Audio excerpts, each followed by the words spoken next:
Hey guys, welcome back to some more AFK Arena. Today we're back over on our YouTube account and we're going to be checking out one of my favorite events that gives you an incredible amount of loot, which is the Isle of Gold. Now overall, looking at Rimuru, looking at Shuna, this is a incredibly prospective place to get a lot of loot out of here. And I'm going to show you exactly how I lay out my Isle of Gold, which we know we did this a couple days ago on the test server, but we are looking to maximize the roles and maximize the buildings that we have within here. And of course, there we have no building to level up at all. Definitely a fail right there right off the bat. Now, a lot of players are really going back and forth with the essence, with exactly what we need to get. And of course, this is also tied to getting that free copy of Hildwyn. So you want to make sure that you're getting it. Now, if you're going in here and you're building out essentially within the Isle of Gold, there's going to be a couple options that are going to be the priority you want to get in here. Number one, starting with the diamond mine. Now, of course, the diamond mine is going to allow you to get progression, going to allow you to use your stargazer. And of course, those are going to yield with our upcoming patch. It is going to yield us collections in there, which is going to be a game changer. Absolutely want to put in the diamond in here. And of course, we're going to look to space these buildings out, and we're going to look to space them out in such a way that we have the ability to build buildings in every step. So even looking here, if we're standing right here, we have this building. Here we have this one. These two spots are taken by this one. Again, this is going to systematically be kind of built where even here we have this one.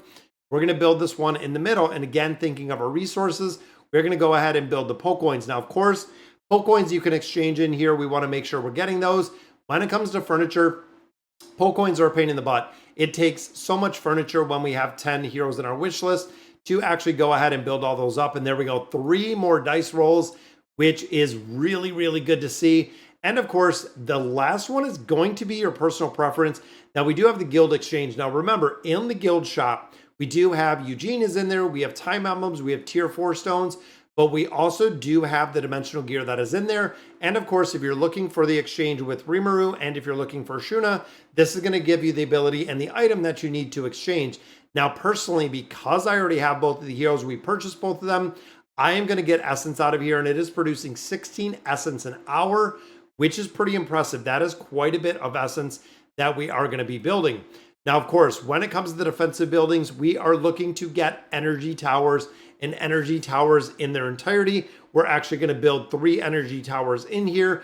And of course, the most important building that we want to look at, number one most important building within here is a defensive building, which is right here. So the Fountain of Blessing provides Prosper. Me personally, I don't like going out there and attacking everyone else. So I go ahead and I build the Fountain of Blessing. If you really want to farm, if you want to pillage, you can do the Fountain of War. But for me, the Fountain of Blessing is going to be my number one go-to because again, I want to be able to just sit back, relax. And a lot of times I don't even pillage very many players at all in this. Just kind of the nature of the game. And I like the defensive strategy in it and building these up defensive wise, which of course, even looking at the resource generation, not super defensive. I don't put any of the defensive buildings in here, which again, a lot of players say that I should, but overall I don't. I'll put my 3 energy towers, which right there is 1, 2, 3 energy towers.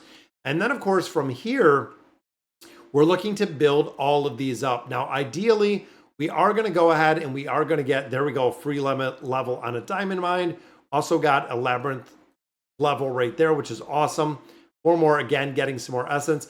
But we are also going to place all 3 of our flowers because with the ability to pillage, even though, again, I'm not a huge fan of pillaging, we still want to have the ability to pillage. And the reason being, when you look at the ability to pillage, it is still going to provide you loot.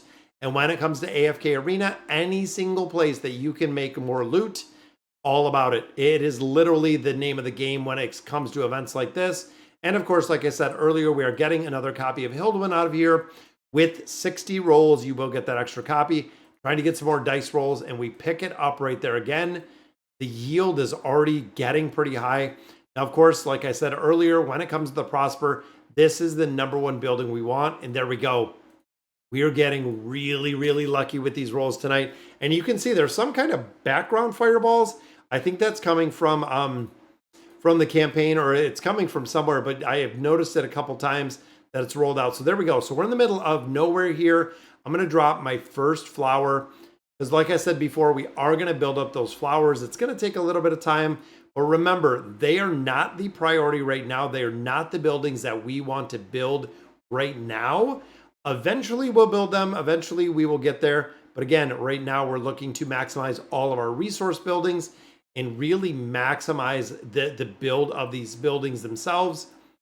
And of course, we're going to put some flowers in here based on the build and also moving the energy towers. So there is going to be a point where the energy towers will have to be moved. But look at that, guys. That is already Prospero limit 6. Boom. That is giving us a much higher yield, already getting that to 5. There we go. So 7 to 8. Diamond generation in here is going to do well. And there we go. Prospero limit again on this one going up. We're going to get a lot of tokens out of this one.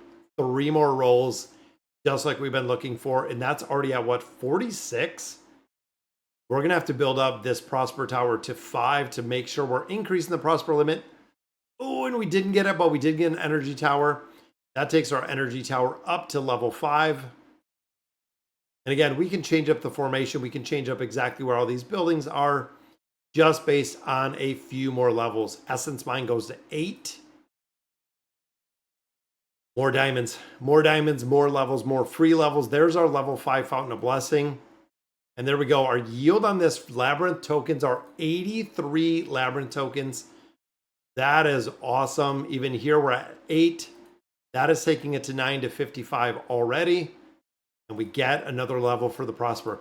Now, of course, the buildings go to level 30, but that is all we get out of here, guys, meaning that we have used all of our rolls. We did gain, I believe, 2 levels in there. We got some pretty good loot. We got 2 more stones, but we did get some pretty loot in there. Pretty good loot. Now, of course, looking in here, you can do defensive buildings. You can do a lot of different things, depending on really how you want to build this, how you want to lay it up. Again, I'm going to change mine around a little bit, just kind of based on the build and seeing kind of where we're at. Because again, some of these will get to the point where we'll be able to level them up on a regular basis. And even looking here, we're pretty good with the stack that we have. Now, of course, a lot of players do put a lot of the pillaging building or the resource buildings kind of a little bit more on the backside of a lot of these. But again, I want to save this right now because we want to make sure that we're leveling these up. And again, I don't want to go through, I don't want to add a lot more buildings until we get these leveled up. And then we'll start adding other buildings in here to really build it up. But again, when you start looking at the step, so right here, we have this building. Even here and here, we have this building. 3 is going to provide us this building. And again, we're blocked around here. Stepping here is going to provide this building right here. We got this, 2 there, 2 there, 2 there, 2 there. So we are good. We are good. We're just going to have to wait for our more dice rolls that we get out of here because that is going to build it. But like we said earlier, I think this is where it's coming from.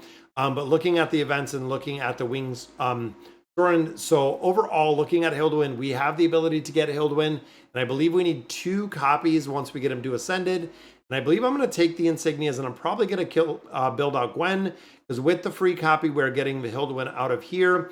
It's going to take us 1 single copy with the Dragon's Gift to get built up. And of course, we have 36 of 60 dice rolls, which means within the next day, we'll be able to pick up another copy of him. And I'm hoping to pick up and scoop up some insignias as well, so we can continue building out these heroes in their entirety.